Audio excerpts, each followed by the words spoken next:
know these times won't last, even though they've been tough. Just let them know my people been had enough. Tell them we gon' rise up. We gon' rise Tell them up. we gon' rise up. We gon' rise up. I know these times won't last, even though they've been tough. Just let them know my people been had enough. Tell them we gon' rise up. We gon' rise I tell them up. we gon' rise up. We gon' rise up. Please, Lord, forgive them. They try to hold back and chillin' like they ain't know it was written. Break every chain. Wanna free my people from mental prisons. With your eyes on the sparrow, I know we'll narrow divisions. Hope is the boat to keep us afloat just as you envision. Faith to erase the pain from all of our people slain. Destined for change, with actions to back up your spoken name. When they throw dirt on ours, we use it to plant gain. When it rains, we go greater together, no matter the weather. Trust these dark days, gonna get better. Know that love will be the light to guide all our endeavors. And even if the tide should rise, we'll ride it forever. Why? We are mighty, we'll fight for our lives, cause we're dying to live. Future is ours, the timing is now. Black and we proud, we saying it loud, we gave it a roar. There's so much more to give, we breaking down all the walls. I know these times won't last, even though they've been tough. Just let them know my people been had enough. Tell them we gon' rise up. We gon' rise Tell them up. we gon' rise up. We gon' rise up. I know these times won't last, even though they've been tough. Just let them know my people been had enough. Tell them we gon' rise up. We gon' rise Tell them up. we gon' rise up. We gon' rise up. Never backing down for the cause. Try to put our life on pause, cause we move in the image of God. No matter the hate that's spoken, our spirits remain unbroken. The divine man says you can't count us out. We are the answer. From the youth to the elders, ain't what you can tell us. Style and brilliance of mind, heart is bright as sunshine. Warrior spirits alive, so no, we won't be denied. So vibration is high and the frequency so angelic, like Rise up. People, come on. Rise up. Rise up. Rise up. I know these times won't last, even though they've been tough. Just let them know my people been had enough. Tell them we gon' rise up. We gon' rise Tell them up. we gon' rise up. We gon' rise up. I know these times won't last, even though they've been tough. Just let them know my people been had enough. Tell them we gon' rise up. We gon' I rise tell them up. we gon' rise up. We gon' rise up.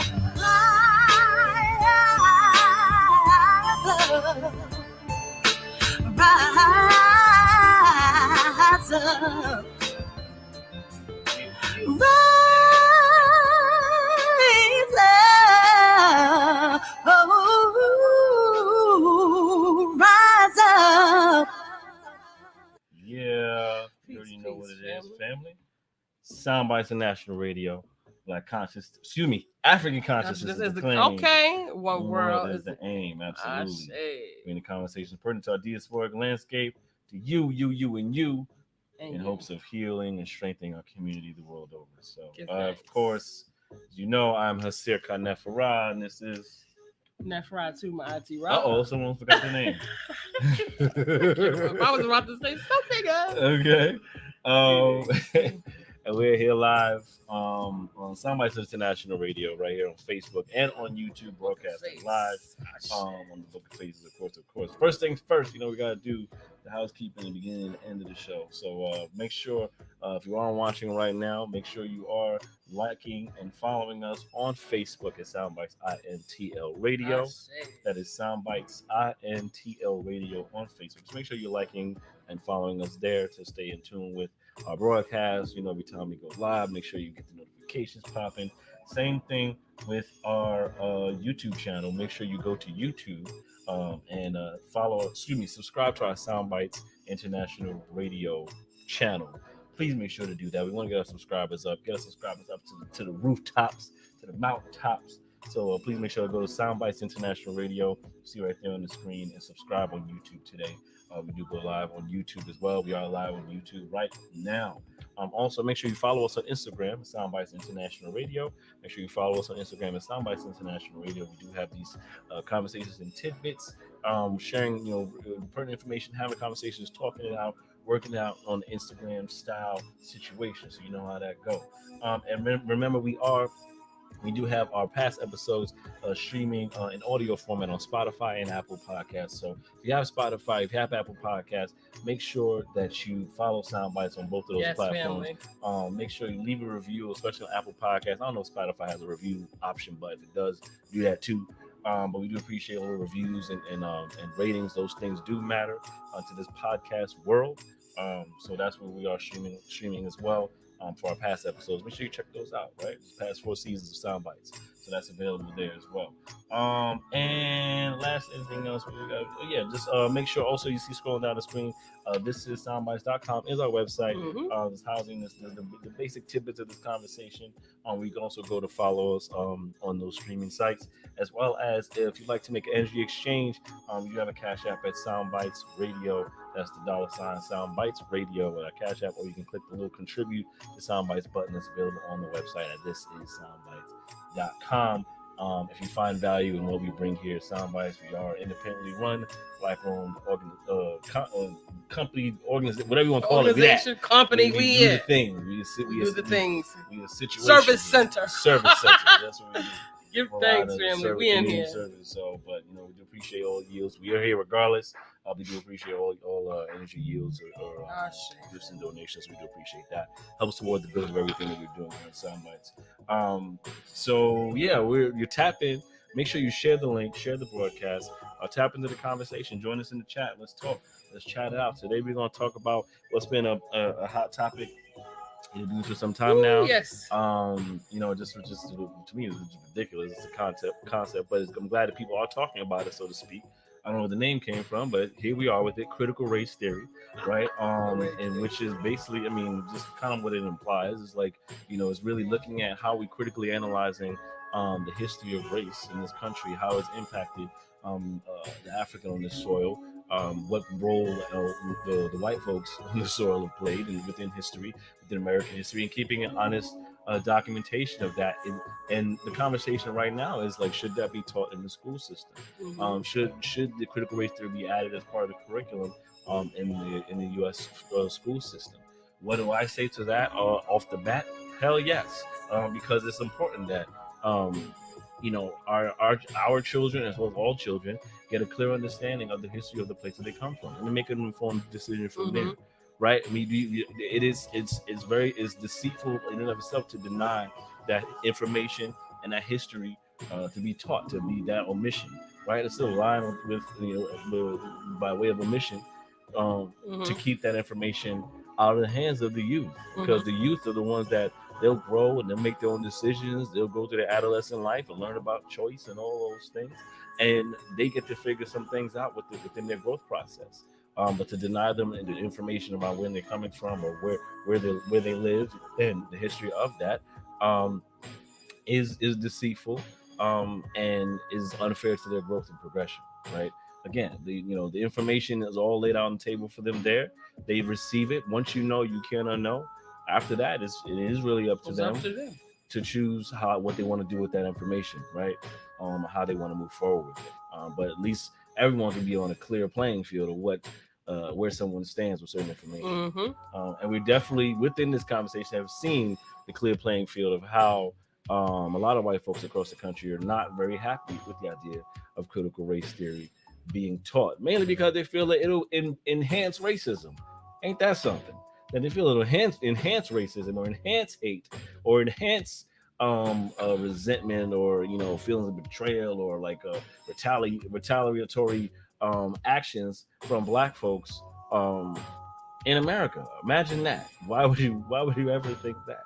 But I think that begs to really be addressed as we look at this past year with COVID and how race and violence against Black folks and Black and Brown communities and all the people in between in the face of whiteness and white supremacy or white psychosis and how it's impacted folks, right? So we've had a year of that, and it's really important. I feel, and I feel free to weigh in, that this is something that we tackle and talk about.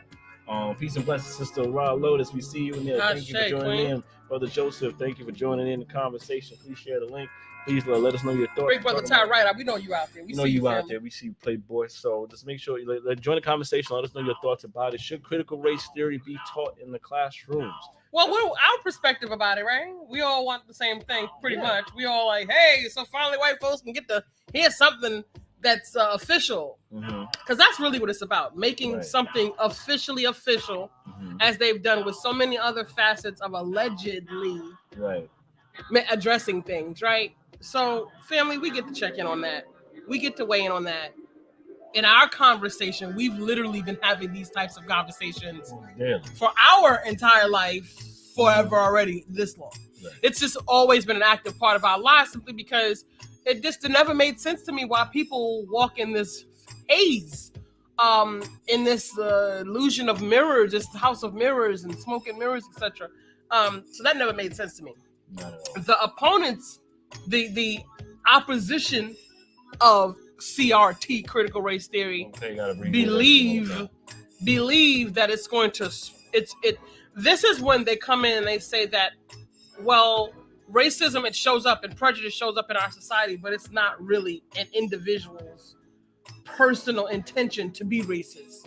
It's because of complex dynamics and social dynamics that cause these innate behaviors that just pop up by default, and they're not responsible. Because as an African person and having lived in this society, we have, and the reason why we're in this mess right now is because people who are having white cultural consciousness never like to take responsibility for anything that they have done. And even behind closed doors among themselves, they still really don't. They kind of slap each other on the wrist kind of stuff. Like, I don't think that people who are having a white cultural consciousness have a staunch, no hands-off theory pretty much about anything. Like, everything is kind of up in the wind. Take, for instance, Alfred Kinsey, who is the sex researcher. I'm gonna put a few things out there. And these are all, when we put things out there like this, it's for you to go and do an extended research.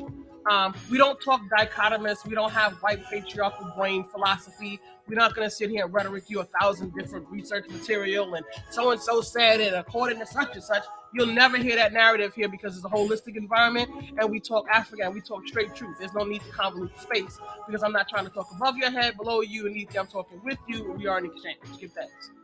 So you'll never hear that. But I do want you to look up Alfred Kinsey. I do want you to look up our sister Nicole Hannah, what's her last name? Jones. She created the 1619 lesson so that we could shift the way that America's, they came to America and discovered America. You can't discover somebody else's house. Like, there were millions of people already here. And there is a map in the space, just to digress a little bit, that talks about America's map before the European came to America. The truth and the reality that we now live we've been interacting with our landscape as if life for African people begun with slavery. And the majority of us, no matter how we speak about it, our behavior demonstrates that we actually believe we picked up, we had ability, we were intelligent right after slavery. And because white folks said we were. Right. We got things hung on us. We got people clapping for us, and we got medals and things. And suddenly we became beings somehow right at slavery. The whole conversation of Egypt and Africa and all those things. Some of us know those things, but we have not materialized them in actions, behaviors, and default thinking. It doesn't show up in our conversation. So it's a contradiction because our behaviors demonstrate the fact that we are committed to the matrix. Because we have not installed this intelligence into our functional way of thinking, being, speaking, and our actions and commitments. It's not there. So that's where we come into Soundbytes. What I do on my separate work, what Hestia does in his other work, is to attach the knowledge along with the being and the behavior. So check out our sister Hannah Jones on the 1619 theory, because they're also giving her a lot of heck, and they refuse to give her tenure in her job. Like these folks just can cut across your life and just disrupt your situation. If they don't like what you have to offer, if they're not okay with it. So African people don't really get to be, everybody else can stand up and be authentically themselves, but African people do not have that right in America. The moment you start getting too African and too black folks start becoming very punitive, including black people, African people become very punitive towards anyone having an authentic African-centered, let's restructure something, let's fix something, let's rebuild something in a way that is supportive of African people and their right to their humanity, right? So that's what critical race theory does. People who are having a white culture experience have no reason to believe that their children are going to grow up with self-hatred the way that they, white people, and the system has made the black doll, white doll experiment where the 5-year-olds already understand themselves as the bad doll because of the society that they created to pad themselves and their own self-conscious and their healthiness, because we all know that this is what's necessary to be a healthy individual, right? You need to have a healthy self-concept. You need to have a healthy perspective on the people that you're associated with. So they crapped on African people. They crapped on, with Step and Fetchin' and, with Ain't Your Mama and Sambo. And every time something bad happens in African people, they make a black person do it to black people. They make an African hurt other African people. Right. To further solidify this conversation of distrust among our community. They don't want that for themselves, but they have actively participated in that being the reality for African people and African children. Absolutely. But what the truth about critical race theory is that that's not the outcome. That's petrification and their own psychosis that they have. But what really is inside of critical race theory is the fact that children of white people who are having white-centered consciousness, children get to be taught the truth about history. Right. They then they have the right at that moment to decide to really be friends with their African friends, their black people. I got black people, my auntie's married to a black man. Like, you get to really be with these people now, for real, right? And really acknowledge their humanity. Everybody gets to make a big fuss about who they are as people. And they're the ones who get this parade and everybody claps for them. But there's a punitive and visceral response when African people stand up in their birthright, which is their right to do. So this is why we say that there's no fix for this matrix when it comes to African people. Because people who are having a white culture experience has a huge landscape. And since they're running this and manipulating this space, whether they're aware of it or not, they are by default, as in their own admission and, opposition to CRT, the system has these nuances, et cetera, and these things that are not explicit in the person, that somehow they respond to them in a way that is racist and prejudiced towards African people and other people of color. This is a natural default, so they get to disembark responsibility for that particular aspect. Sister Rallo that says all things should be taught in the school system. Let's not sugarcoat life or lifestyle. Yet the school system isn't the full scope of how we react to being broken to the core on many levels. I'll share.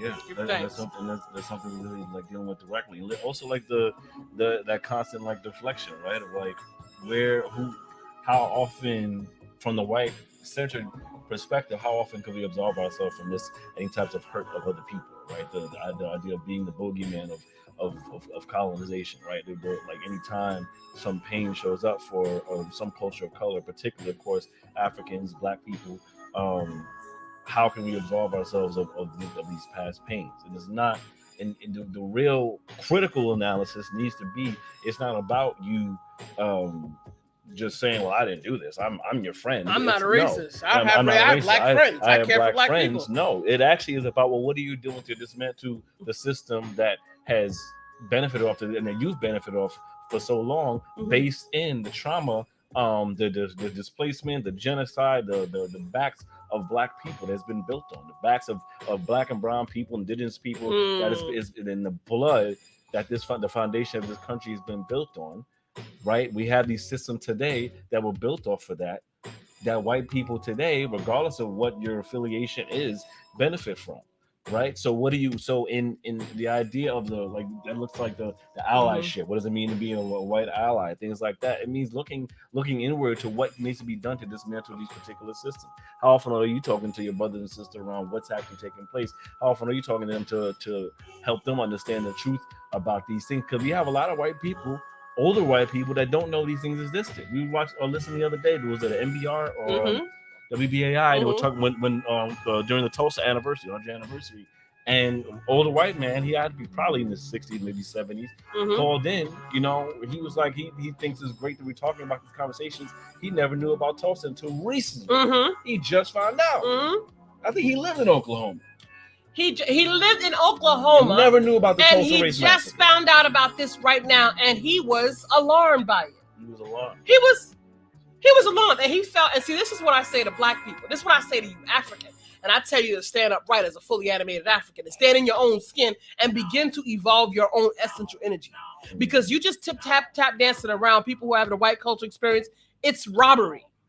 Because the fact of the matter is, they didn't know something was wrong. Yeah, you assume. This is like when men and women say, well, he should have knew better. He knows he's supposed to know what I like. No, he's not. You need to communicate these things. Okay. No, we don't live in a vacuum. And no, white people are not completely oblivious. They're not 100%, but there are white people that live in pockets that don't interact with Black people on a one-on-one basis. Right. The Black person that they interact with is a security guard. They're cutting their sandwiches, making their coffee in the morning, cutting the lawn, maybe the babysitter nanny. They don't really intimately interact with people of African descent. From an African cultural perspective, as a colleague, maybe, and Black people are very careful about how Black they get around white folks. Right. Because their natural response is a be good ass nigga. Right. Make sure you don't upset and make white folks uncomfortable. Right. And unfortunately, you being African might make them a little bit uncomfortable. But you know something? If they were able to interact with you as a person, since you're so worried about how they feel about you, you're mixed and you're intermingled. So there is a maintenance conversation.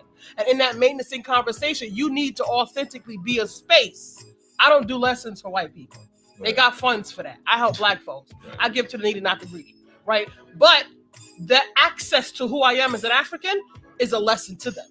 It's a lesson to most Black folks. Because most African people have never met an African that's fully animated and functional. Right. Never met one. So acting right. And they're used to us being rhetoric-y and not living the life and not holding the standard. Right? That's what we're used to. Because we often posture. It's important that you be who you are so that people around you can adjust to who you become. Be an assimilation of whiteness. Right? Because black on the outside, African on the outside, and chocolatey, and open it up and all of the vanilla splits out. Like, what is that? Right. Like, how is that helpful to our children? And I'm telling you that most of us, our natural default is in lockstep with the matrix. It really is not it's not in any way helpful to erecting an African sovereign safe space where African people get to be fully human, fully being in their natural essence. There's no spaces for it, and we're not holding space for it. Right. Right. So you're not giving anyone else an authentic opportunity. And I'm not talking about putting on this new black, this new okay cultural ethnic is ethnic, right? This new ethnic ability thing, costume that everybody is putting on now, including other brown people, because they don't know nothing about, they don't have access to people who are fully animated and functional Africans. They're not in the schoolhouse going to the education thing, right? The 1619 project that, you know, big write-up in New York Times, you know, Nicole Hannah-Jones, phenomenal woman, incredible piece of curriculum that really needs to be instated across the country, including across the world, if we really want to impact a new different type of perspective, right? Because that's keeping in mind of internationalism. Like, people of other countries need to know just exactly the depths of what's taking place there, because all they have is for a lot of them, a point of reference is TV. And what's the media machine but an exploitation of caricatures of what blackness is, right? And we becoming these caricatures. We become those characters and we feed into it, right? We feed into it and we share in that because we agree. Well, we got to fit in here somehow. All those actors that do that, it's like, well, I got to make my ends meet. I got to break in somehow and things like that, and just exploited themselves for most of their careers to the point where they can't get that back because now it's forever imprinted in the media machine. And then you got the people in China and people in Korea that had never seen a real black person before. You become this anomaly. But they have all the antics. They got all the body language. They got all the antics. They know all the dance moves. They do the b-boy better than some of the black folks. I'm telling you. They love it, but they will spit in your face. Yes. Period. A lot of people, they shot that 15-year-old girl out in LA in 1991. Lakeisha, what an H. forgot. 15, hard. Gosh, it's gonna come to me. 15 years old, shot this girl for orange juice, and she had $2 in her hand. They gave this woman 400 hours of community service. Korean woman, owned a grocery store in LA in 91, right? In the midst of the height of the crack era, when all kind of crazy social things were happening. And this woman was probably just scared of this child. She was big as me, but so what? Right? She's a kid. I'd look at her and be like, girl, sit your butt. Girl, you paying for that? Pay. Thank you. Okay, get out of here, no hanging out. It is what it is, right? You in my hood, you in my neighborhood. You don't know how to interact with the people? No, they do not. Look at the young boy that was shot recently. Thank goodness the young child is still alive. The 6-year-old black boy that was shot by his Asian neighbor. Sitting in his living room, just shooting out the window, kids playing. Shooting the kids. Who pulls out a gun and kids are playing? Shoots at kids. Shot the kid in the arm. Thankfully, again, the kid is alive. Thank goodness. Little teeny frail kid. Little frail little boy. Shot a black kid. So what? Life doesn't matter. Right? But these are things that we're dealing with, right? Because what we've done is we successfully made it to where we've created a space for all are welcome, in where other spaces only the people that are in that space are actually welcome, and everyone else is the fly by night. I see you outside the window. We literally open our doors to everyone, which includes the shaping of our culture. We can't help but do what we do, and it gets out there into the world, and everyone wants to copy it. Exploit it. We get mad for 2 seconds, and then we just try to accept them if they can do it well enough. They can dance well enough. Clapping for the girl who can sing so well. Exactly. Robin Thicke and Adele. You know, and I'm not knocking talent, right? Not knocking talent. It's not that. But don't sing African. Don't sing black. Don't sing soul. Sing like white folks. Sing you. Do you. Don't copy us. And black folk need to stop copying them. Right. Although we invented most things, just do right? Everything. But see, the mechanism is installed in the system. So as soon as something gets out there that may empower us, a mechanism takes a hold of it and makes it propaganda. Right. See, because we have no control. And that's what happens in a system where you're not fully animated and functional African, where you haven't figured out how to mechanize your own possibility. See, right now, you don't really have a move. I'm here to tell you, because I think about this stuff nearly 24 hours, 7 days a week. Yeah, you really don't have a move. Your only move is not to play. That's your only move at this moment. And to not play, you need to have discipline. And the thing is, we need to have discipline. We're actually operating within, when we constantly talk about this matrix and whiteness, and we're operating within this kind of this almost Truman Show like dome, to where everything that's already made us brilliant, that we already do, has been stripped away from us in a conscious manner, and now it's being fed back to us as if it's brand new, when we're the longest jumpers, or the highest climbers, or the most brilliant scientific minds, or we're the best singers, or writers, or rappers, or filmmakers, all these things, athletes of all sorts. Look at the Olympics right now, where African women are killing it, right? But that's a no thing. It's a piecemeal right now. That's piecemeal. But it's a piecemeal right now. We this is what's innate to us. That's why it's happening. We let the door open. Then that's what we do. Leave us to our devices. We do what we do best, which is it's a play. Pretty much everything.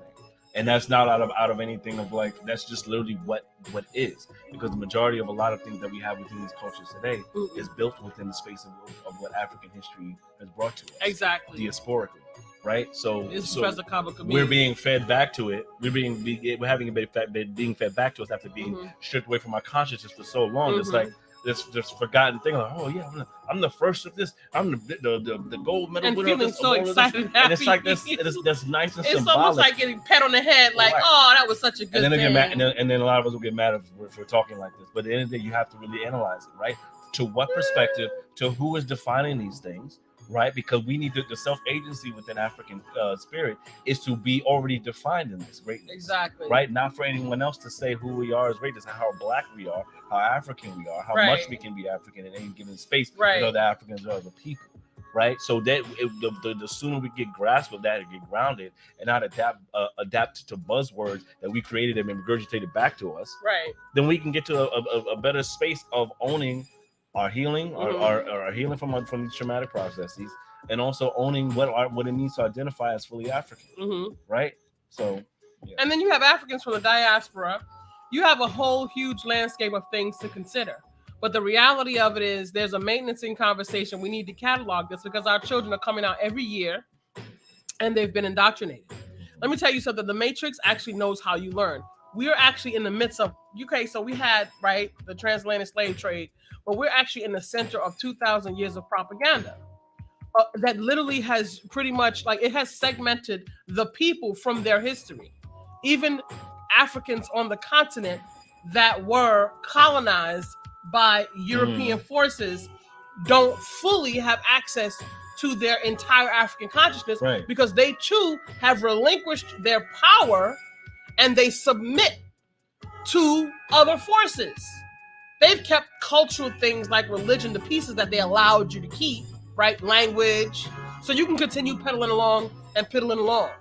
So there's a reason why this matrix business plan keeps other countries without having this 1619 project go around the world, because it maintains a workforce, because you're going to always have people eager to be a part of this system.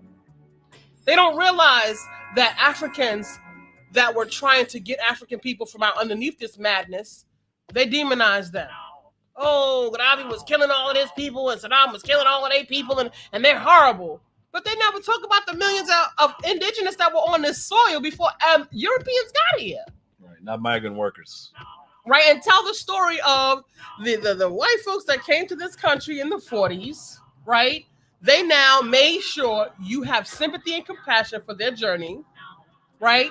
Jewish Americans who are sometimes Jewish, sometimes white, but not so much every now and again, right? Whatever works. Right, whatever, you know, at that moment, how that thing is coming through, what have you, right?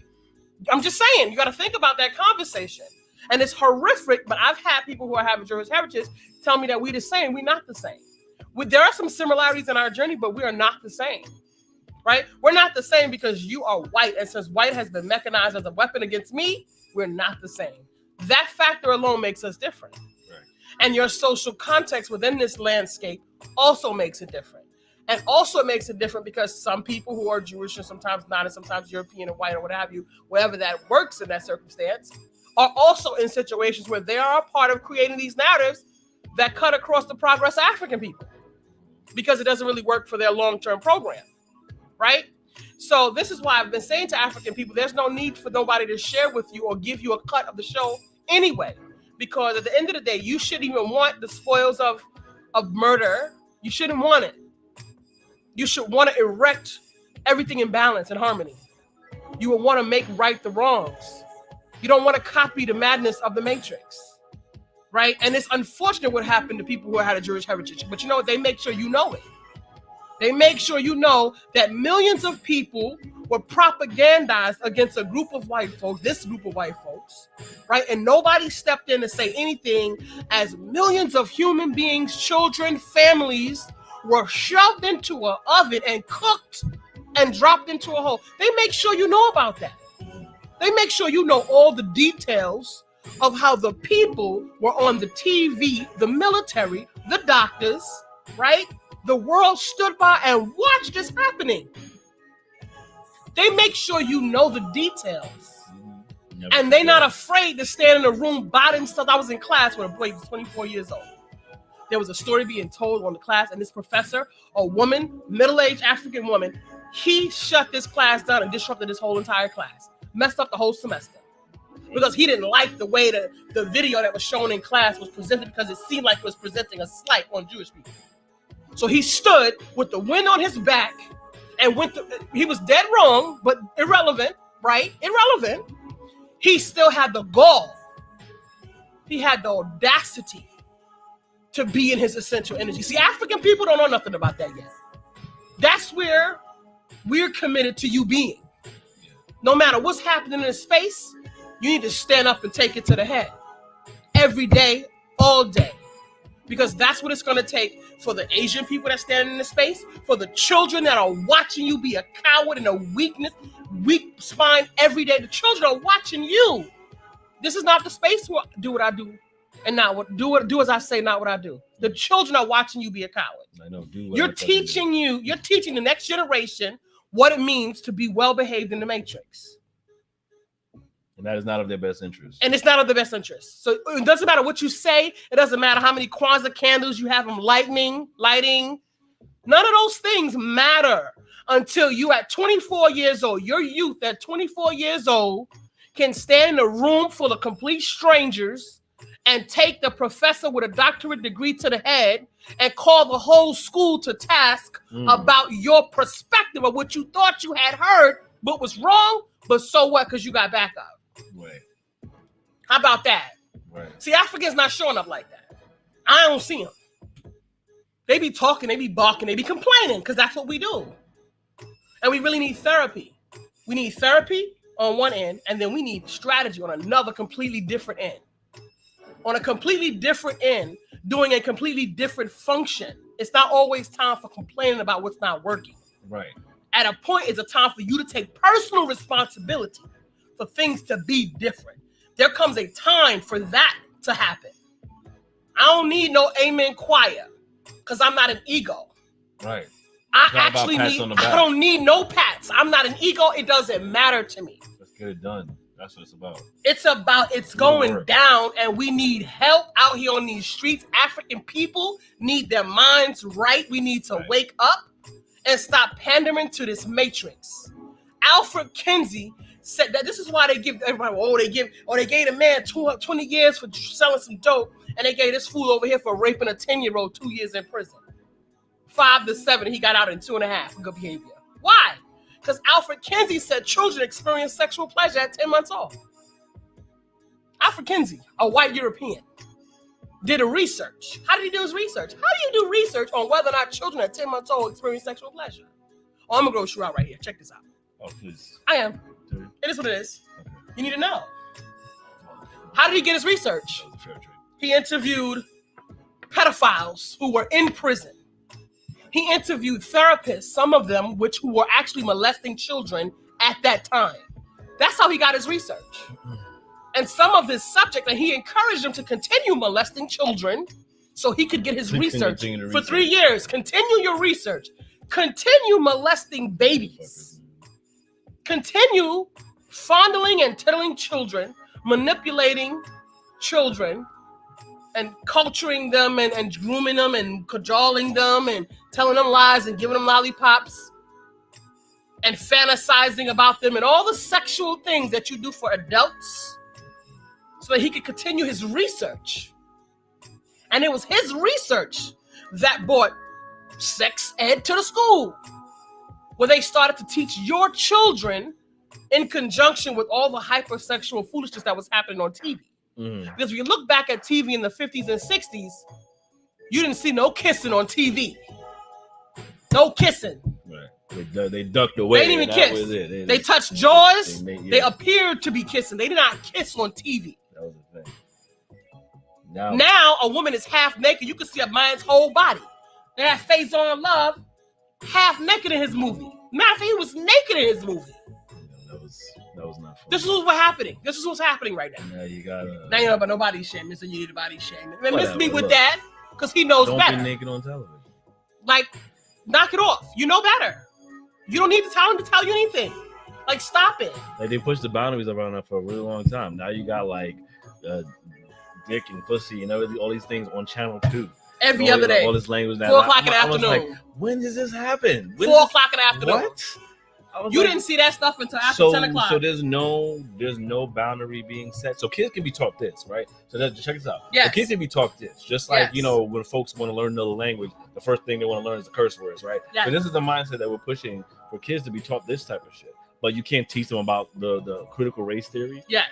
And how their lineage is impacted based on their ethnic identification, phenotype, and all that type of stuff. Mm-hmm.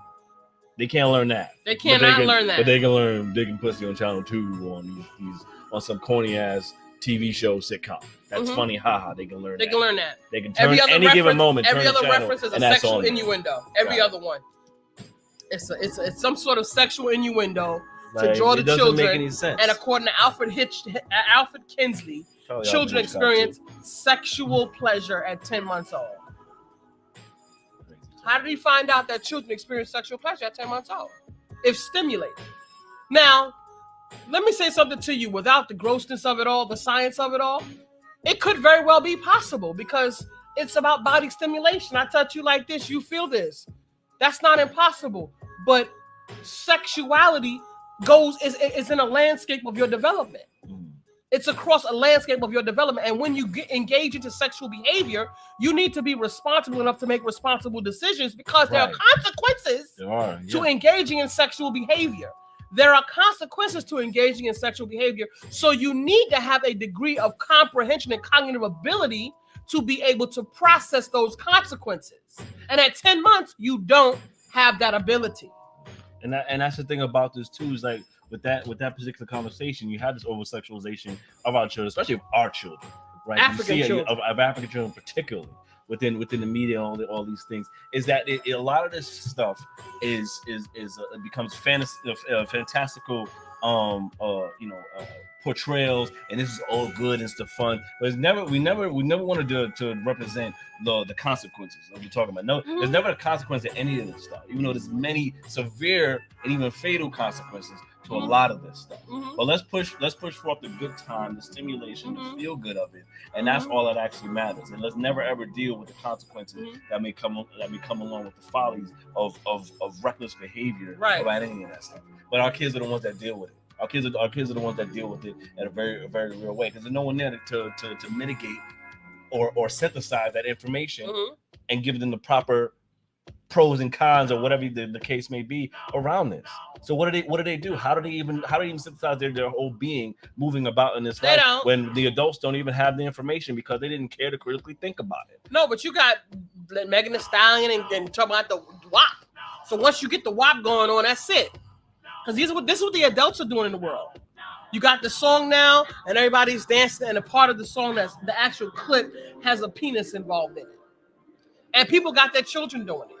And then the thing is that, and in playing around their children, and then the thing is that as long as you throw in a good message about empowerment here and there, and muddy those waters, oh, it's okay. Look, she said something that was empowering. Yeah, in the basis of what though? What does she tie that to? Not even just she's symptomatic of a bigger conversation around all of this stuff. Just like many of our young folks are, right? Like they're trying to make sense of these things. They're trying to make sense of these stimuli. They're trying to make sense of these symbols. They're trying to make sense of these actions. Just for the record. To be clear, it's a critical analysis. It's not a dump on her or Megan Thee Stallion, because I'm not a person to blame the victim. Right. As far as I'm concerned, both of them are victims of the system, and we failed them. Period. Okay, period. They are only expressing now. They have a certain degree of personal responsibility, because I didn't go out there with the WAP myself, and I could have went out there with the WAP. They was trying to give me a stripping license since I was 17 years old. You gonna get your stripper license, girl? Get out here and get that paper. They was out here running it down. Okay, this is what we was doing in our community. I wasn't out there with the WAP. I ain't had the nerve. First of all, I ain't had the nerve for it. I was raised in a Pentecostal church, so we wore dresses to our ankles.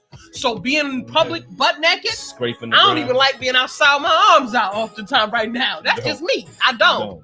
It's summertime. I wear long sleeves. This is adventurous. This is adventurous. But I'm also still in my home studio. Right. Okay. But aside from that, that's just how I was raised, because that's how I came up in my community, in my house. There were certain standards that were hard engraved. I don't care what them people doing. I ain't their parent.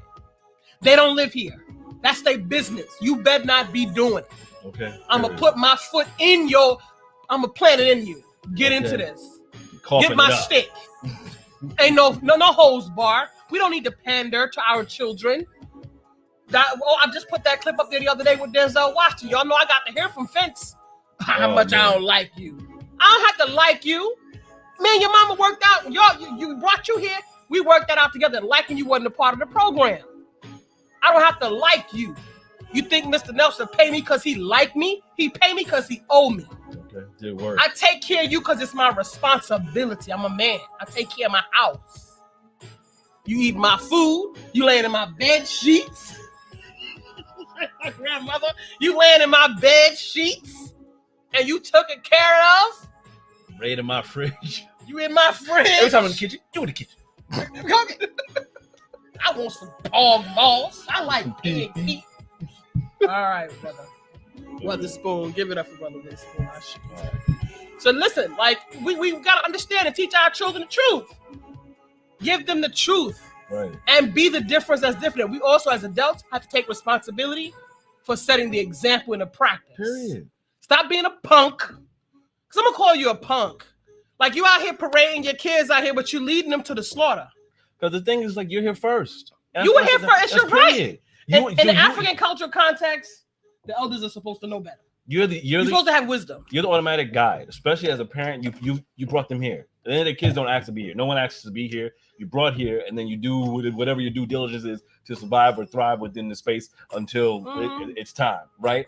But and those that led before you, those that brought you here, and those that led before you, those that are in the space with you as elders, should have some modicum of understanding of the world around them, enough to be a guide for you to do of what the do's and don'ts are, and hopefully help you make proper decisions. A lot of these kids are not operating that now because this system once again has deteriorated the African space and the African home to where now Africans are too afraid to be a parent. Right, there was a long-standing time where it was like the parental, whether you call it discipline or beating the kids or whatever the case may be, corporal punishment, or whatever type of punishment, what have you. It's not condoning or either or of it. It's just what was used as a tactic of discipline and understanding of what you do something. There is going to be a consequence to it in this particular life. Period. Those consequences still exist to this day. The only problem is now the kids don't know the difference because the parents have gotten too scared to be parents now because of what you got. The system scared them. The system said ACS, the system punked them. And the kids they don't like the pain, so they're gonna be like, yeah, I'm gonna be at the ready. So now the parents are the best friend. They want to give them all the trinkets and the iPads and the phones and $1,000 phones. Can barely pay rent. The kids they staying up late. So I remember I don't know who Broadway Junction is. That is real in Brooklyn, Brownsville, Brooklyn. Broadway Junction. And I was at 4 a.m. doing adult things. 4 a.m. And young girls don't look like they was any more than probably 15. Red lipstick out at night. Why? Where's the boundary that was set in the parental space of the home to have that take place, right? And we say that the parents are doing their best. There's so much more that can be done. They're not doing their best. Because there's a lot of things that are accessible to adults to make choices. There's too much out here for you to make a certain choice. We have our circumstances, but we are not our circumstances. You can make a decision around stuff based on the information available to you. And if you choose not to do it, to acknowledge that information, then you will do a disservice to yourself and to those that are following. And your kids are going to follow you. Whether you think they listen, they're going to follow you because my dad did it like this, or my mom was there like that. And that's something that they will latch onto. And if the fuckery is what worked in your, or what seemingly worked in your life, you're still alive despite it, they're gonna accept that, and that's what they're gonna fall to. And there was a time when my son only had one model. I was his one model. We lived a life. He lived a very sheltered life, very sheltered, very system-oriented life situation. Because I read the parenting books before he was born. I read Jawanza Kunjufu Conspiracy to Destroy Black Boys. So I was clear on what was going on. I didn't have all the pieces. Matter of fact, Baba Kameen said, you don't totally have to throw away the Christian theory because it is based in the knowledge of Kemet. And if your spirit and your compass is tuned up, you will extract what's necessary. It will come to you, and it has come to me. But at that time, that's all I had, and I still was able to make sense of it, even with that. That is a low-hanging fruit for what we see in our people today. The manifestation of their practices in their wherever their chosen walk is not consistent with their rhetoric. And I didn't have all of this extra stuff back then. So this is why I'm not holding you low. I'm holding you high, and I'm gonna call you forward.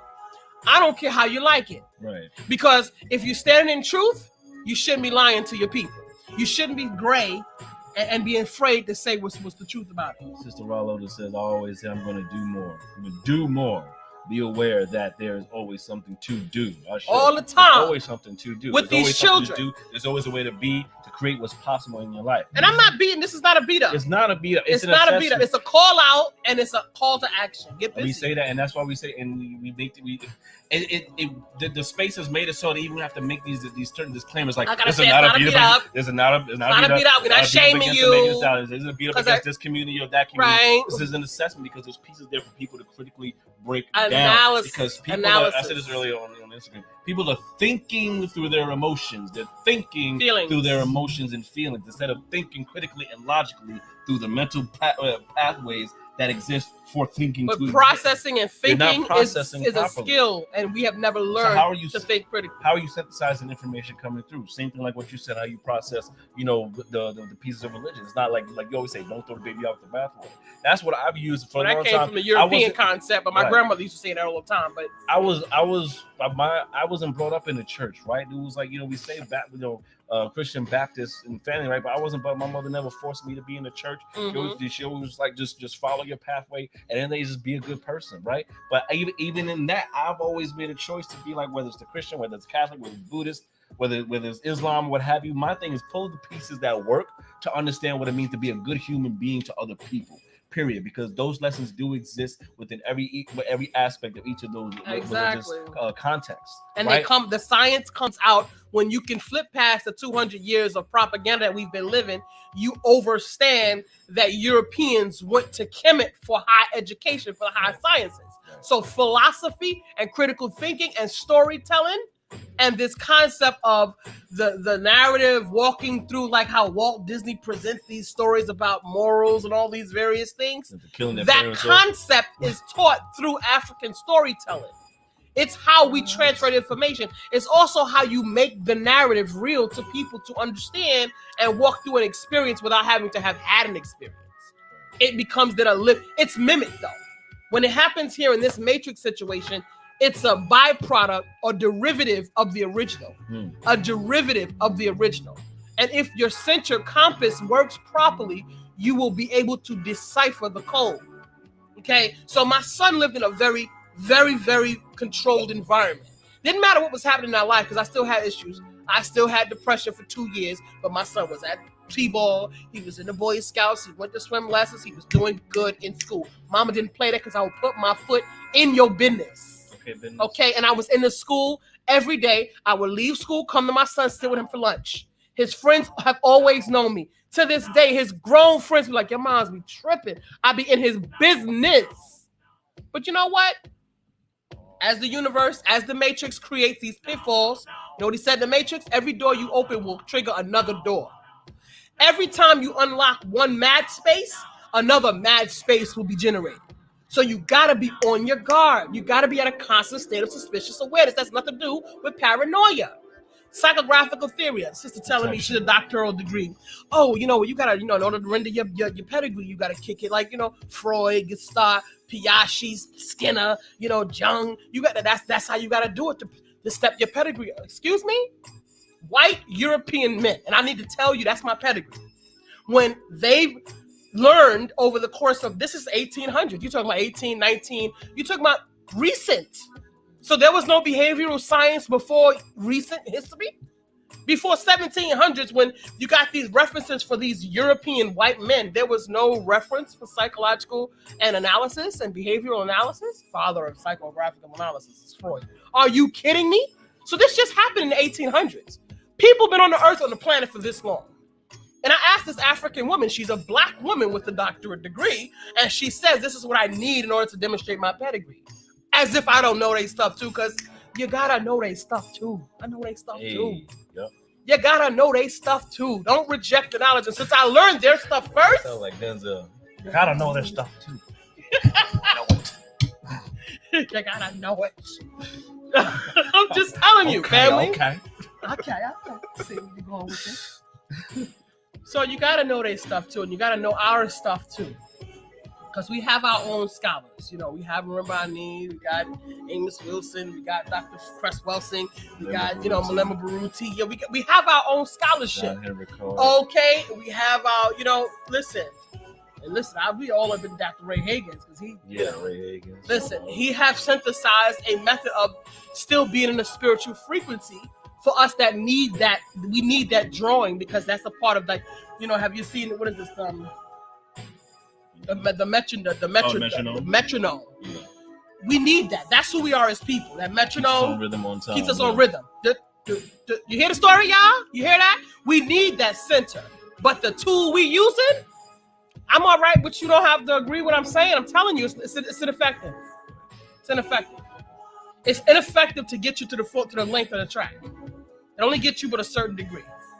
Because there's and Piaget and Gestalt and developmental psych and all of these things will tell you about pictures, Maslow's hierarchy of needs. Like this develop your cognitive ability. The brain isn't fully developed until 25 years old. Like these things matter. Your cognition matters. Your ability to process depth and concepts matter. I tell people all the time to think of playing Tetris. Life in this matrix just to be able to maintain your one-day step, one foot in front of the other as an African, function in the matrix like you playing a game of Tetris. Put things where it fits. But this critical aspect, because my IQ at 13 years old was 151, right? Okay. So this ability to think and move parts around in your life and analyze is not taught to African children. But this is high science.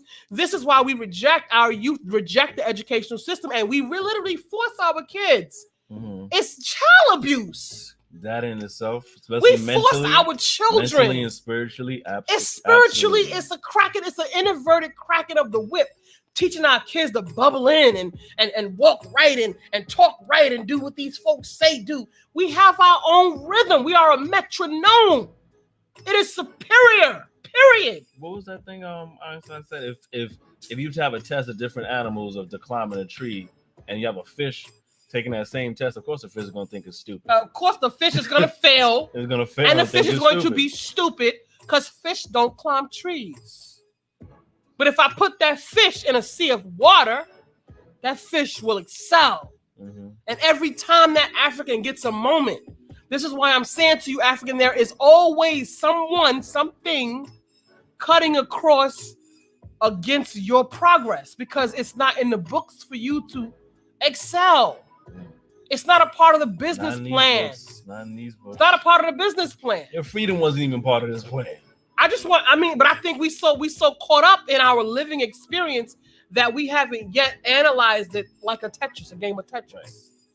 We have not analyzed our living experience to understand that the things that we do, that we fill our time up with, are based on this social condition, because someone who is driving, who is now exploring like a child in the world, right? Someone is exploring a child in the world and coming up with all of these things and thinking that all this lights and the glittery and the buttons and everything is so wonderful, and everybody else is just along for the ride. But all of this living experience was already happening. Government, community, education systems were already in place in full bloom long before this 1776. Take it back to 1619. Flip it back to 1532. Okay, flip it back. When the bowels of European society as pirates and degenerates came here to America, just dumb enough to be stupid as hell, but smart enough to hold on to the illusion of we gonna strike gold. And they came on that bus to the Americas and fell up in somebody else's house. The cognitive unity was the descendants of those idiots, right, are still here. Their children's children are still here with some sense of entitlement to this soil. With the millions of blood lives lost because you felt like it was your right to take what somebody else had. The very foundation of dysfunction. About 1500, because that, according to Europeans, that was how it was always done. If they wanted to broaden their horizons, other people just stayed home. They went and traveled, they went home, they came out, they explored it, whatever, and they did their thing. Europeans have always been running around taking other people's stuff because where they're from, and we talk about this in our community, is scarcity. Yeah. Scarcity was a part of the fundamental reality of where they came from.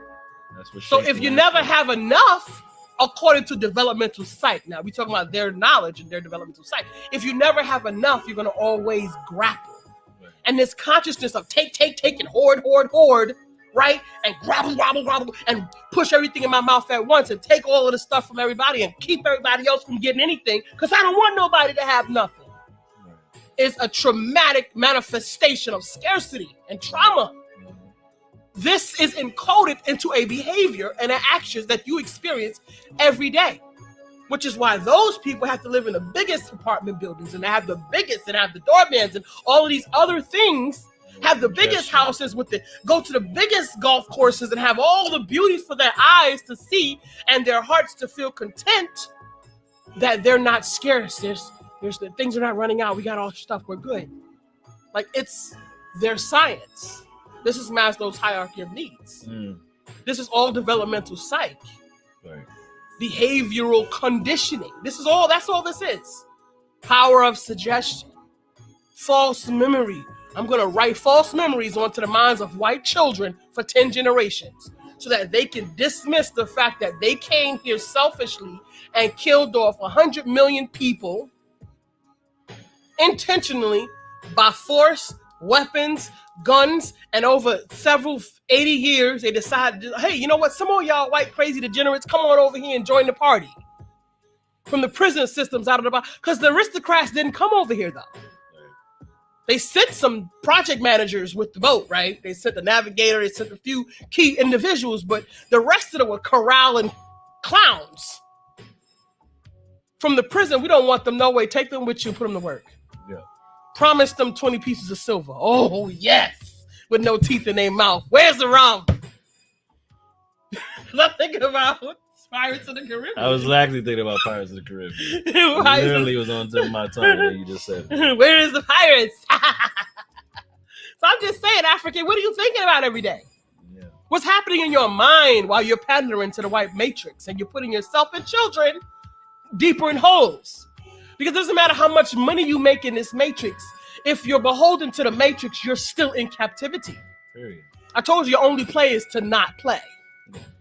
Yeah. Your only play is to not play. The actual freedom is an illusion at this point. This is your life and your future, and we're talking about 200 years in advance. You're a part of 2,000 years of propaganda to erase African people, and our children are now, excuse me, what's happening right now with our narrative in the future is that our children are rewriting false history. Mm-hmm. It's so dysfunctional now that our children are the authors of rewriting false history. So there's nobody here doing it. They're going to look at you and say, well, this is what y'all came up with. This is what y'all said was all right. When you're dysfunctionally making decisions in the first place. So you're not even equipped to make reasonable cognitive decisions because your mind is so traumatized and you have yet to heal that you're making decisions like the people who are having a white cultural experience, the generations of them are making decisions from scarcity. They keep telling you that, oh, the planet is overpopulated. The planet is not overpopulated. It's densely populated. There's cities in the planet that are densely populated. Africa, its aerated land can feed the entire planet. Just Africa, one landmass could potentially, if resources were strategically placed and a consciousness of survival of humanity and harmony was literally created, since we've now explored pretty much everywhere on the planet, pretty much, except for some of the depths of the planet and some of the deep pieces of our ice in the Arctic, right? For the most part, we pretty much have explored the planet for a great deal of it. Yeah. Right? So at this point, we have systems and intricate travel, air, water, right? We know how to produce food, hydroponics. We can utilize all of these beautifully made tools that have come from the divine creative spirit of humans, right? Through the divine essence, and we could create a matrix of harmony that would take care of the Earth's family and remove the dysfunction and the degeneracy, right? Behavior from our society, right? Because they tell you things, nobody's perfect. They tell you things like, well, everybody makes mistakes and, you know, it's okay to jack somebody up because all you got to do is take it to the Lord in prayer because you're insufficient to control yourself. Maybe people who are having a white cultural experience just might be incapable of controlling themselves. I don't know. I'm not a white person. I can't tell you. Marimba Ani has a whole narrative about Urugu around that conversation. I implore you to read that book because get into it. But I'm just saying to you, African, you are capable of controlling yourself. You're capable of self-agency. Yeah. You don't have to be perfect, but you don't have to be out here doing dirty junk and having demonized thoughts in your mind because all of the TV and the propaganda put all kind of nasty and disruptive and evil and all kind of perverted things into your mind that you no longer have a purity of spirit. Oh, my shadow self and all of these things because I got bad thoughts happening in my head and I hear voices. That's what's happening to you from this matrix. That's what's going on. That's what they're playing you like a violin right now. They're strumming your strings, and you falling in the hole. And it gets darker and darker. You're in a sunken place. You can control yourself You know what's right. You are the metronome. Tick, tick. The metronome keeps time. You are an organism keep focus. Just like the tree. The tree, the plants, the forest, the animals, the fish, the air, the fowl of the air. They are on a clock. Tick, tock, tick. They are on cycle. You are too. Get back in cycle. Get back in cycle. You need not take from this matrix. There are behaviors and actions and things happening, and different people having different social experiences create a whole kit of what appears to be madness. But what you do is shut it down. Yeah. Just shut it down. Absolutely. Brother Joseph says, dropping all facts right now, just as much as many of us have been conditioned by white-centered consciousness, so have they, which is worse because they can actually benefit from the brainwashing. Exactly. And then they run with it and don't understand where it's coming from. What is this thing that's happening? I don't understand. We didn't do that. I know I don't do that. Well, yeah, that's nice that you don't do that. But as long as you continue to ignore the fact that it's been happening based in your lineage, and those like you that benefit from it, it's going to keep happening. So if you truly want a better society and one human, and you don't see color and things of that nature, you have to create the landscape for that racism, that destruction, that social destruction to no longer take place. You have to burn it down and build something new. Build something new in its place. But people don't need to be in greed mode. Right. Scarcity is fed by greed. Look at the way our structure is shaped. Where when you're talking about this lately, especially with grown food and things of that nature, like this system, they made nature the enemy. They made it to where like you have to. It's this greed, this control factor, which has created this scarcity. It's like no, like we can't have you find ways to have self agency or to be dependent on yourselves, because we need to feel empowered. We need to feel dependent on. We need to feel some type of worth. We need to feel right, and we need in order to do that, we have to create a lock and key on things that are naturally available to. You know, talking about the abundance. That's a form of control because. Yes. This is how they're managing the psychosis that they have of scarcity. Yeah. And, they always tell you in science to never use a blanketed generality. I'm equipped and take full responsibility for utilizing generalities based on what they say in science, habitual behaviors, and the past is the greatest indicator of the future. So I don't need to make a whole breakdown around it. If you want to take personal ownership of it, that's up to you. Right. So be it.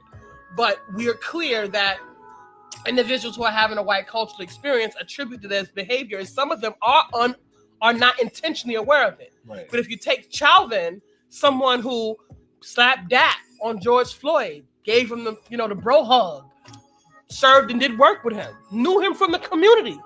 That was not the first time he was meeting that man. But he stood on that man with a sense of arrogance till that man was dead for 8 minutes and 46 seconds.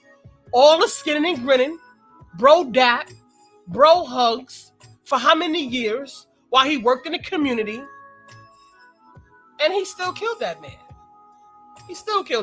And look at the microcosm of that situation where you have the lighter skinned black man, you got the other white guy, you got the Asian guy looking away and letting these things happen.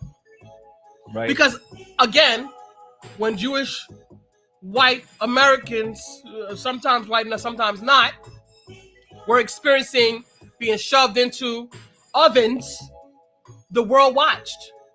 Germany was watching. Everybody was looking out, and nobody did nothing. And if you don't know your past, you're bound to repeat it. So, if you had stood up and did the right thing after quote unquote Reconstruction, when African people in this consciousness of captivity were the smartest that they've ever been, because at that time they were interdependent. Right. See, now Africans think because they can acquire doctoral degrees that makes them intelligent. Wrong. Because they can get the corner office, that means that they have arrived. African people were the smartest that they have ever been right after Reconstruction, when they were building interconnected communities of codependence around this country to sustain themselves. And the fact that the descendants of degenerate pirates decided that through their jealousy and fear, burned these communities down, took away your possibility. So when this European man a couple of weeks ago hears about 100 years of Tulsa, Oklahoma, living in Tulsa, Oklahoma, for the first time, and Asian people and every person that comes here as an immigrant to this country by choice, looking at African people and black folks and dismiss them, talking about they're abusing their possibility, they're going to step up and get the front of the room because they're going to get privilege in the white matrix system, don't realize that if African people had continued on the trajectory, it took Chinese people 50 years, it took Jewish people 1942 over the past 45, 50, 65 years to leverage themselves the way that they are now. And I'm talking about the Jewish people who are already here. I'm not talking about the Jewish insurance holders and financiers who are already a part of the transatlantic slave systems. I'm not talking about them. I'm talking about the immigrating Jewish people who came after this horrible experience in their community that devastated their community. They rebuilt their community in 45, 50, 60 years. Partly there was benefit in it because they were partly white, Jewish, and sometimes not, and every now and again it depends. Right. So they were able to get their shake white approval, and now they're on the part with census along with the Irish. Right? But it took them 50 years of being codependent. So if African people from 1865 had continued along that same trajectory, we will be in a very different position right now. And immigrating people coming to this country would not be so disrespectful to the Africans, the descendants of those whose blood lay here, for the possibility that you could come here and attend a school and get some form of affirmative action and get in the front of the room of all the blood that's shed in this country. And the disdain that was heaped on George Floyd's head as an African descendant of enslaved people in this country. 8 minutes and 46 seconds, they lynched that man in public in 2020. This happened last year. This didn't happen in Jim Crow South. So I need people who are having a white culture experience. Stop telling me this happened before. That was last year. Before it's right now. Civil rights activists in the current, Black Lives Matter activists in the current, only 3-4 years ago were lynched in their backyards. In Ferguson. In Atlanta. Atlanta? For public display. And remember, lynching was a public entertainment for people moment in time. And people. That's why the code is still in. Mm-hmm. The coding is still there. Yeah, it's still there. This was a conversation for those degenerates. Because remember, you got to talk about those folks, just like you want to talk about the Africans that came here, where they came from West Africa, and they were dropped from different coasts, and we have unfolded our African essential energy, and we've decided to do our African journey to find our culture and find our people and who we kin to directly on the motherland. So we get to share it this time. So we've done that journey, and we're still exploring. And it's an unfairness. But even though African people have had that experience, they still were able to sustain themselves in 1865, 1921, when they burned down Tulsa and killed 300 people and displaced 10,000 people. And this happened in one of the 65 cities in America where African people were codependent and building up themselves. So had they continued, they already had airplanes, they already had post office, they already had educational systems, but people need to control the food, because if they can control your food against nature, taking away the seeds, folks, y'all not paying attention? No. Especially for y'all Christian people. If it don't have seeds, you're not supposed to eat it. Period. I'm talking about this to the Christian people. If it don't have seeds, you're not supposed to eat it. Your watermelon is without seeds. Your cucumbers, your bananas are without seeds. Bananas used to have seeds. I want you to know, African, bananas used to have whole seeds, almost big as seeds.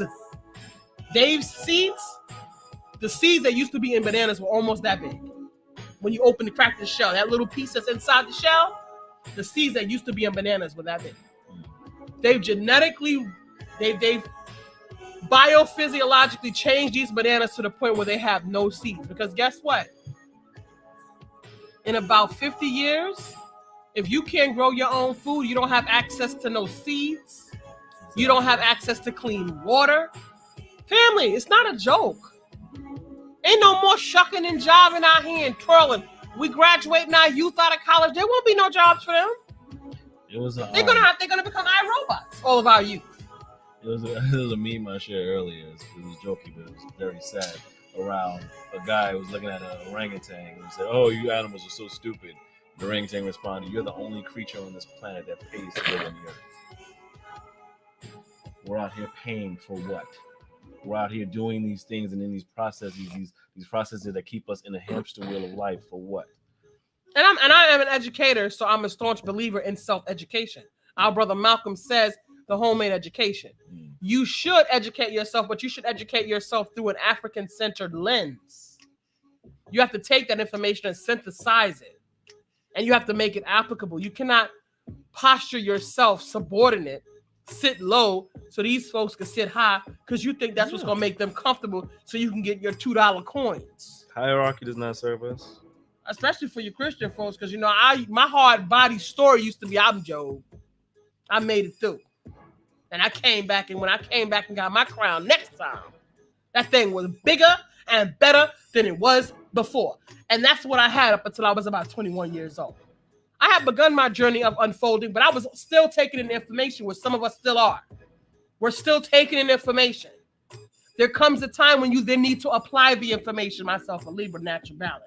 So I went through my process of information gathering. That was about 11, 12 years.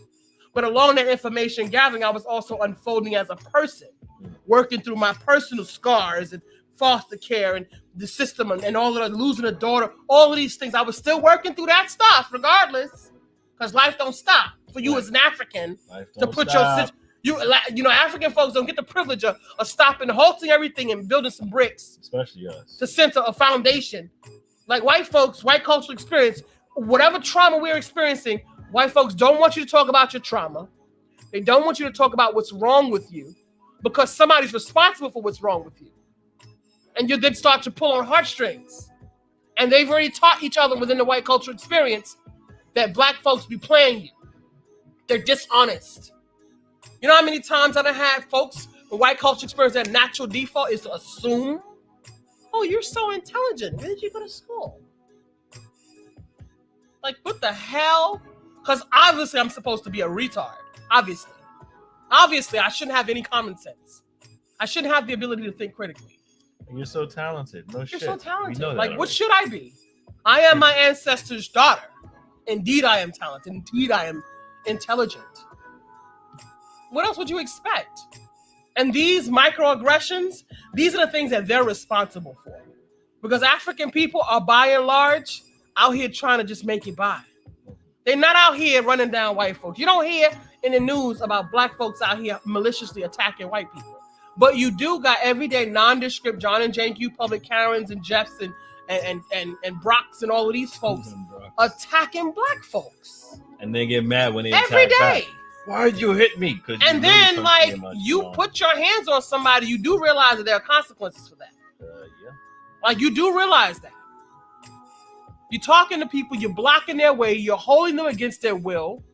They're blocking black folks from getting out of the space. Woman couldn't get into her own apartment building where she lived by a white woman who didn't even live in the building. And you telling me you didn't see me here before. You don't know me. You know everybody in the building? White guy just moved into a community 3 years, attacks a black family. Young man been living in the community 15 years. Refuses to let him pass on the sidewalk. What is wrong with these folks' consciousness? This is why critical race theory is an absolute necessity. And people who are having a white cultural experience who don't subscribe to this behavior need to address their people. You need to be in your community centers teaching your people. You need to have meetings every single day of every single week of every single year occurring in some library somewhere to help white people work on their internal racism and bias. Because it is a part of their natural coded DNA because they came up in a system that was created to lie to them. It was intentional. Whether it's your fault or not, that's irrelevant. There is an issue that needs to be addressed. You need to address it. And you need to stop forgiving white folks when they mess up. And you need to work on your own, learn helplessness. And your own ambiguity towards your own consciousness and African-centeredness. You need to work on your white brain. Get it out of there. You got to get out of the gray area of these conversations. You have to get out of the gray area. You have to have a clear-cut understanding of where you are, where you're standing, where you've been, and where you get to go with the knowledge that you have available to you, and to be able to and choose to seek the knowledge necessary to get to your next level, to get to your highest level. That's what you need to be, because you've been taken away from it from so long. So you have to challenge yourself to get out of the gray area. We get it. Like you said, we get into the ambiguity.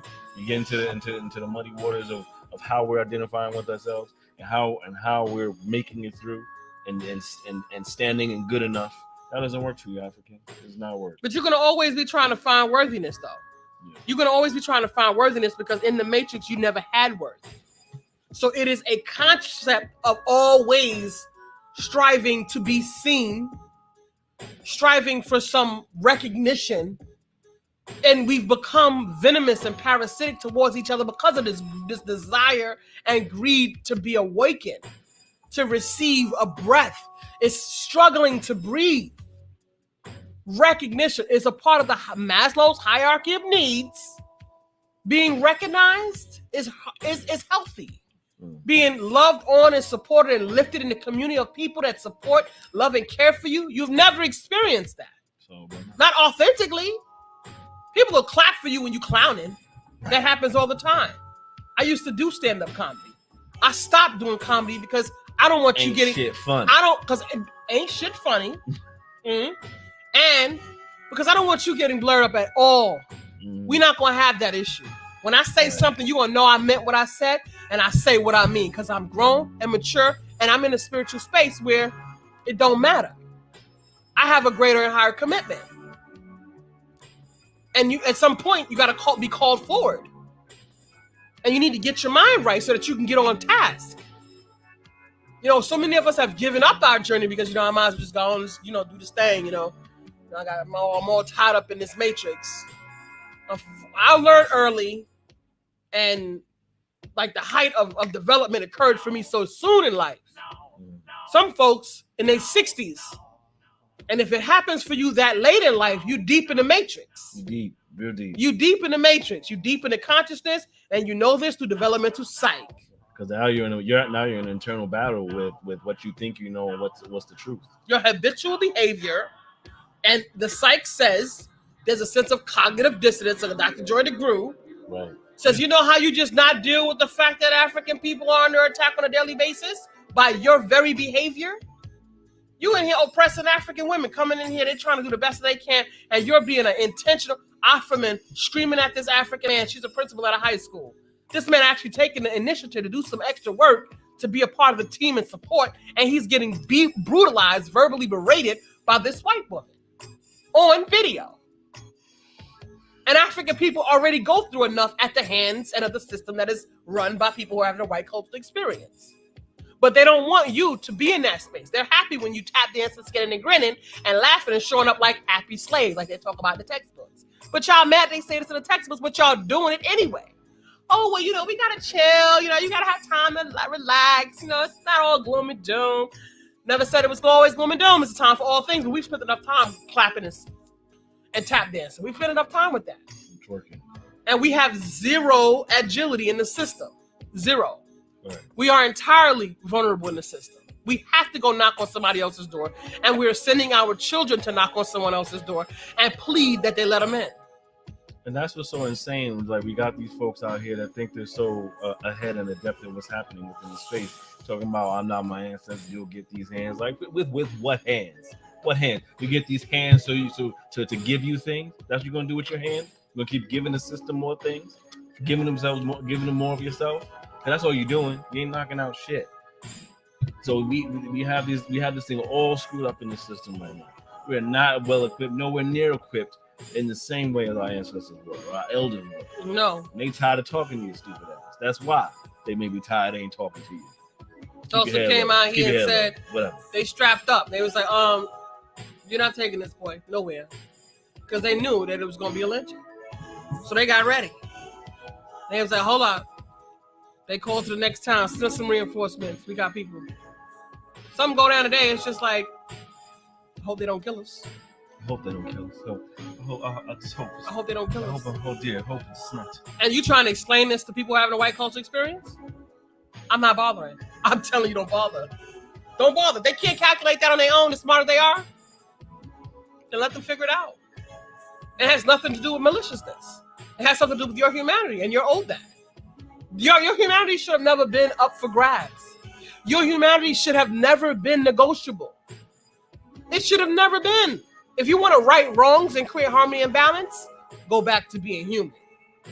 Stop being a commodity. Everything about your living experience, you and your children, you are training your children to be commodities. Savage. That's it. And sexual deviance. All this other BS. You're training it, and you're encouraging it. Doesn't serve their well-being. And you're lifting them up in it. You're doing it. You are doing it. It is your intention. I don't care if your ignorance is bliss. Ignorance is dangerous for African people. We're not afforded the benefit of blissful joy. We're not, because we've been under attack, unfortunately. And if you're under attack, you need to be on guard. On guard. In a constant state of suspicious awareness. Because every door you open, another one opens. And if that's a psychotic way of thinking and behaving, because there is a science behind that too. There is a science for that too. It's not healthy. So what are you going to do about it? Because this is not long-term sustainable. They told me, you got the MBA, you should probably go and work in finance. I said, listen, you work in finance, you got 5 good years. If you do the finance, working in the finance, because that's a very high stress environment. You also laying bricks that support our ancestors and the blood that's in this soil. Now the first commodities sold on Wall Street were my ancestors. Now I'll pass thanks. I don't really want to be bothered with that. I don't want to participate in that. Oh, ain't no sense of being no martyr, the black man said. My black professor said to me, well, ain't no love for a martyr. Oh, says who? You think I'm martyring myself because I don't want to contribute to the system that killed and sucked and usurped my ancestors? Wow. This is us. This is our people. And there was a post that says some Africans in America are so far gone, which, listen, some of our people have serious dysfunction that we have to address our healing. We are in a healing curve. We're in a learning curve. We got a lot of work to do. And some of us, we are our worst enemy because we're not thinking clear. We're not cognitive. We're not in our cognition, our full cognition. We are slighted, and our consciousness has been replaced by white brain. And we have to address that. You don't owe white people nothing, period. You don't owe them nothing. You're going to be a nice and cordial and respectful and casual person and be a part of our social landscape. That's it. Because we cohabitate, and that's it. You don't pay your social dues for centuries. You don't pander, you don't kowtow. You don't have to. They don't like it, that's fine. The moment you say something, you're considered aggressive to white folks because they're very fragile. That illusion, the house of mirrors that they live in is very fragile. But you know what? They fucking grown. They go to school and college. They get Ivy League degrees. They out here taking in extracurricular activities. Let them take in anti-racism training. Please. Let them get into their work. Hold them to their highest. If you're not leaving America and you're going to continue to be here, you're not going to get no African state. They're not giving you that. Why?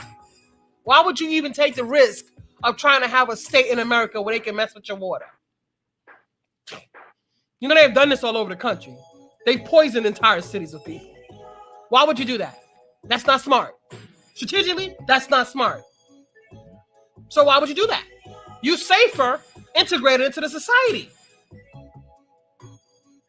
But again, the people who make the decisions, because people who have white cultural experience are also commodities themselves. They don't even realize it. That ain't your business. They got to work that out. The people that are making the decisions will sacrifice them too. I'm just saying, you got to be on guard. You need to teach the children the truth. And you need survival skills. You have none. You can stop the praying Knock it off. Knock it off. Cut it out. I'm not fooling with nobody. I'm not playing out here. You know, you're at war. Like, it's not got time for the foolishness. Knock it off.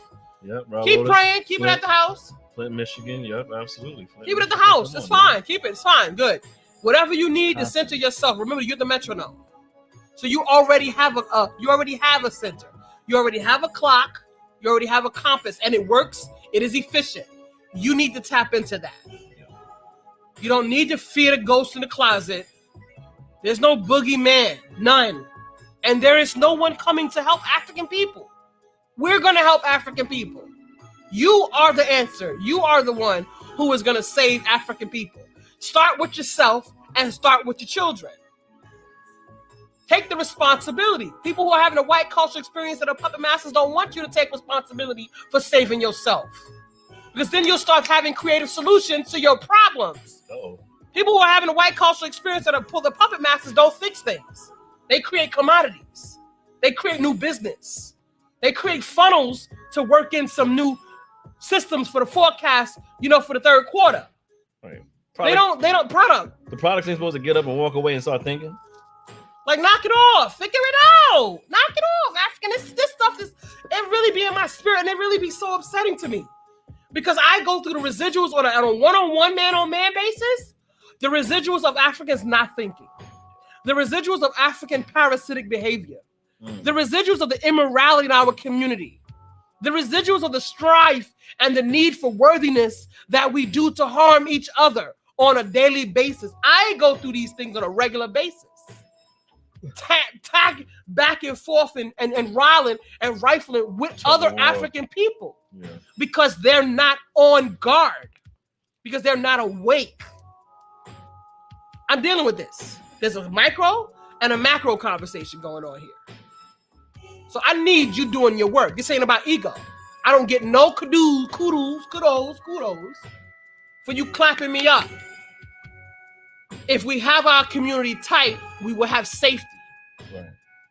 We will have people watching our back. We won't have to fear other African people being foul like we do because we locked in the matrix with our madness. See, this is the benefits of being on guard. These are the benefits of awakening. They're the benefits of our abundance. Africa can feed the entire planet. The resources in Africa is a plentiful place. That's your birthright. These folks still carving up your birthright. You sitting here twerking.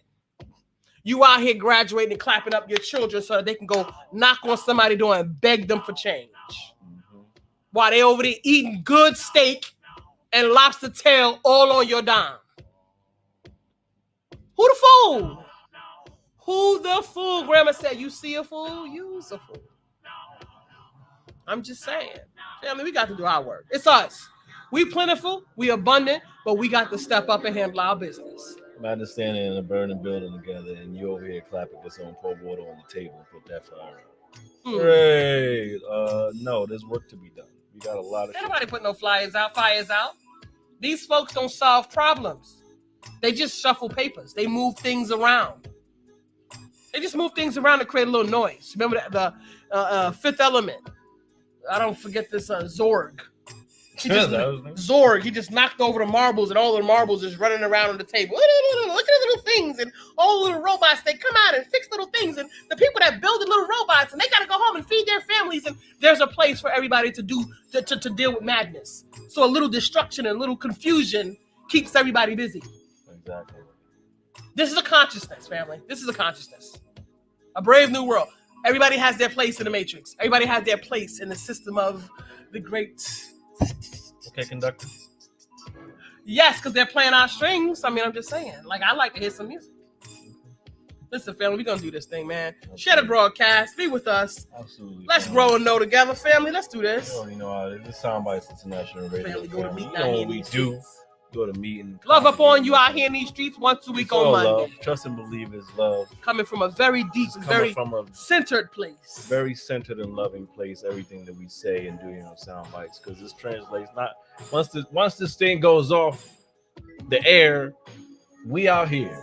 This conversation continues in our life every day. We implore you to do the same thing. We implore be the you word. To be with us in this conversation on these broadcasts each week, but also take it back home, take it back out in the streets, apply it, make it tangible. Talk to the people. Make it, put it in practice. Share the information. If you learned something today, wonderful. And whatever you learn beyond that, wonderful. Bring that home. What we looking at? What's your research cues? Yeah. Gestalt, Piaget, Young, Skinner, Alfred Kinsley, Nicole Hannah Jones. Look up CRT, critical race theory. Look up Irugu. Look up Marimba Ani. Menticide, Malemu Baruti. Amos Wilson. Look up Dr. Cress Wilson. Get into your study. Look up Juwanji Kanjufu, Conspiracy Destroy Black Boys. Understand developmental psych. Understand behavioral conditioning. Understand Maslow's hierarchy of needs. Understand and function in your life like it is a game of Tetris. Everything has a place. Contextualize your living experience. The life unexamined is not a life worth living. Examine your life, family. You have to examine it. Examine your life. Stop just walking through here being willy-nilly because you don't have no faith in yourself. I'm going to tell you something. Start building up some faith in your own ability. Yes. And being able to bubble in the matrix and get pat on the back and give it lollipops is not sustainable because you're still a punk. So clearly that wasn't effective. So you need other tools to build up some strength in your backbone. Grandma said you can't be tired. You got a gristle. You ain't grown. Oh, okay. You said you got a gristle. I was tough. Gristle. My back hurt. She said you can't be hurt. You ain't old enough to have a back pain. Family, get strength in your back, family. Absolutely. We need some warriors out here on these streets, family. Get the warriors out there. Get the warriors Be out that there. and get them out there. Call the pack. Come on, family. All right. So let's go to Soundbytes International Radio. I'll I'll be for Hodie all day, people. African liberation all day, every day. Let's talk about it. Let's get it. Let's get into it in that energy, all vibes, all the time. Stay in that constant state. Wakanda forever. Stay in that constant state. You can't let it lax. Look what happened. Let it lax. Hold it together. Got behind these folks now. They talking about, we're gonna hold them accountable to what they're doing. It's been 6 months. They ain't done shit. And what are you holding accountable? You twerking on Juneteenth. So and they give Chauvin 22 years, slap on the wrist. He gonna get out of jail in 7 years. He gonna go there. He gonna sit in a nice cot. He not even gonna be out in general population. And his correction buddy is gonna throw him cigarettes, and he just gonna be chilling, bringing them shot bottles and little shooters and all that. He gonna be chilling. Yeah, man. If y'all ain't doing that man gonna be chilling. That's what guys been walking around, man. So they take that. Oh, it's a wrap. I'm over Zimmerman. On that note. And he was selling the Skittles packets and all of that. They're just being disrespectful all up in your face, African. I'm over it. I didn't want to leave you with a fucked up way of thinking, but hold on to that. We gonna play the song. No, we gonna play the power of I Am out here. Okay, we gonna do that. Because y'all, the project is coming through. We love you too. We love you, Sister Lotus. We love you, beloved. We appreciate you all day, every day. Thank you for tuning in. Listen to all the family who came in, Brother Todd. Brother Joseph. We saw you out there, Brother Joseph. For our week. We wish we with you. We see you, Brother Joseph. This family go to meeting. It's all good. Listen, if you didn't understand what I said, if you didn't receive my love, then it wasn't for you, and it's okay. I'm not mad at you. Keep on doing what you're doing if it's working. Thank you for those. But remember, I gave you very specific gauges to know if your techniques, methods, and mechanisms are working. If you're not getting your self-agency, if you're not becoming self-efficacy, if you don't have a strong backbone, then your methods ain't working. Absolutely. That's your criteria. Absolutely. Now, Nephra said, who is she? Who she thinks she is?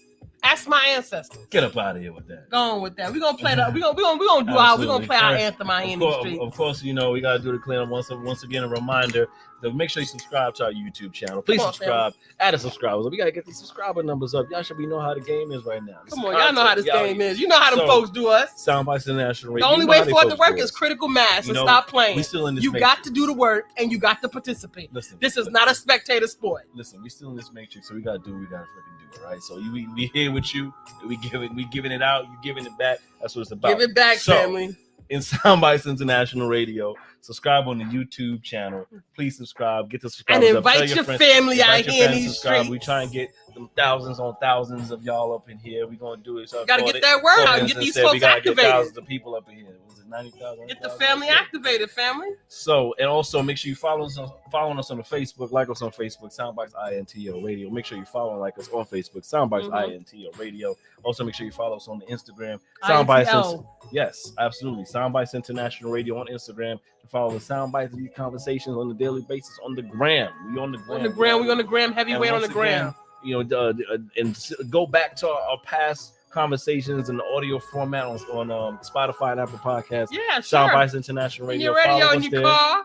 Absolutely. Follow us on those platforms. Make sure you hit the reviews, hit the stars, give us the 5 stars, give us the reviews. Let us know what's up on those platforms as well. We out here, family. We out here. So we're going to get up out of here, but we want you to stick with us and rock rock with us for a moment. Love on you. Stand in our I am. We out here, family. Of course, you know how we do. I am the official video coming soon. Your brother 727 I hear in these streets featuring your love and absolutely your brother. Right on. Okay. Your brother. So brother Happy. The brother Bricks featuring AJ Throwback and myself, Path P. Shit. This is the power of I am. Get into it. Get into the vibe. Come on, get some of this, family. Now we close out. This is how you gotta activate. First thing in that AM. Get it. Stay with it. Soundbytes International, family. Face of the earth with a boldness which makes people ask who sent you. I tell them I am. They tell me that's a cute affirmation, but it's not an answer. I reply, listen again. My affirmation is your answer. Reach the power of I am. This is the greatness of I am. Look at the strength that I have. None of the truth can deny that. Hear the proof in the hi-hat. Eternal reflection, I digress. I love me more, never love less. I love me more, never love less. $1,000,000 dreams, yeah, how I manifest it. Look deep inside, yeah, you be the blessing. $1,000,000 dreams, yeah, how I manifest it. Anything I want, yeah, turn up. This is the power of I am. This is the greatness of I am. Look at the strength that I have. None of the truth can deny the power of I am. Handsome chocolate mofo, yo. Anytime I'm on GoPro, lyrical high home growth.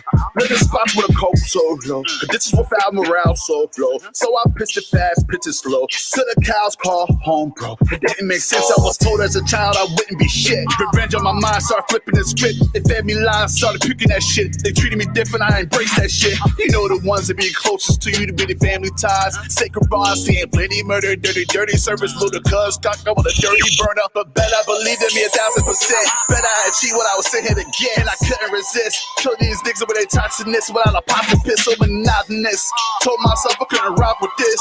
Hanging with goofies couldn't get rich. True blood suckers couldn't see bliss, couldn't see shit. Kiss old face, nigga, you dead wrong.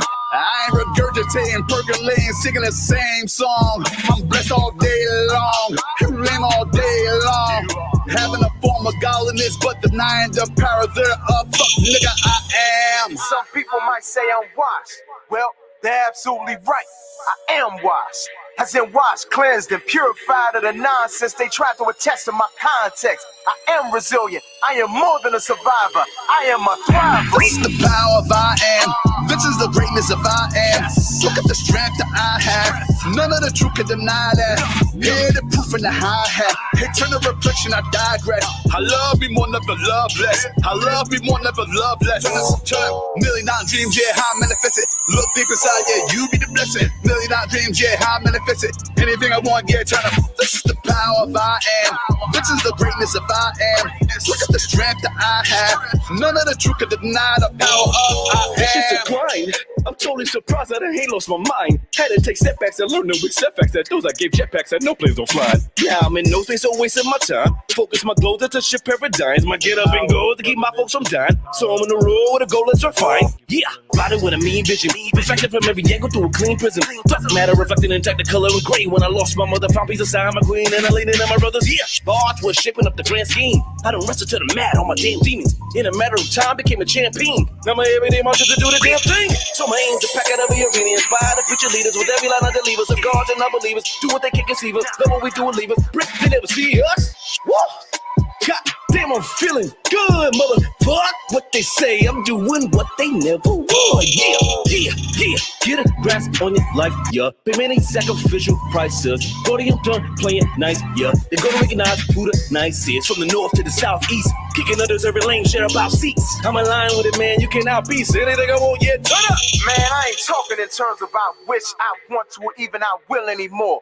Only things I proclaim, I do, I have, and I am. I do as my ancestors instruct. I have all I need to affect change, and I am a living magnification of God. This is the power of I am. This is the greatness of I am. Look at the strength that I have. None of the truth can deny that. Hear the proof in the hi-hat. Eternal reflection, I digress. I love me more, never love less. I love me more, never love less. Turn up. $1,000,000 dreams, yeah, how I manifest it. Look deep inside, yeah, you be the blessing. $1,000,000 dreams, yeah, how I manifest it. Anything I want, yeah, turn up. This is the power of I am. This is the greatness of I am. Look at the strength that I have.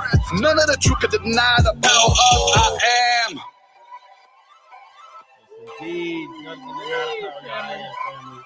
Soundbytes International Radio. African consciousness of playing. That's it. This next Monday. One love. See you in the